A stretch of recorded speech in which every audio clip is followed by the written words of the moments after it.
Now, the first thing I want to do today is just sort of open, really, and talk about kind of a few perceptions about innovation, which I think are a bit wrong. The first one is it's got to be shiny and new, hasn't it? Innovation has to be shiny and new to count.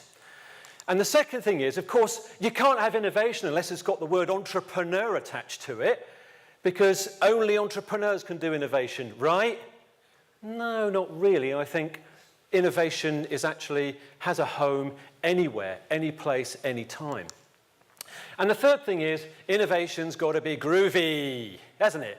It's got to be groovy, it's got to be cool, it's got to have something exciting about it that we all get really, really kind of enthused about. And I personally think kind of maybe because of those things, innovation sometimes can become a little bit distant. It can feel like it's kind of over there and it's only for creative people to come up with.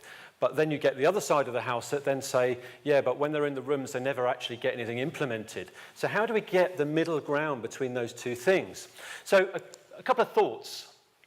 The first thing is to always understand the difference between what we call radical innovation and incremental innovation. Of course, the radical stuff, why I use the turntable today, is because radical innovations are things like, taking us from vinyl all the way through to the present day, where now MP3 was the radical innovation in music, which kind of changed the way the whole world worked. It kind of disrupted everything.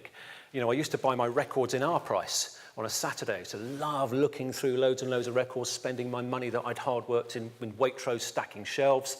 And nowadays I just kind of download it. So that radical change disrupted the entire landscape of the way music was sold. And then you've got incremental innovations.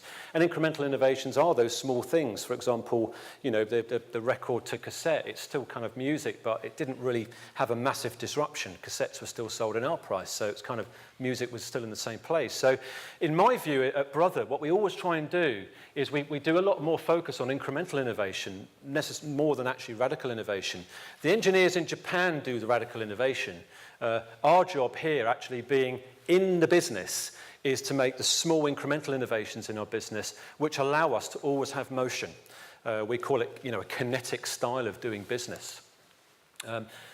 So a couple of thoughts just to keep us going, just to start some opinion, to start some debate. Innovation is creativity with a job to do.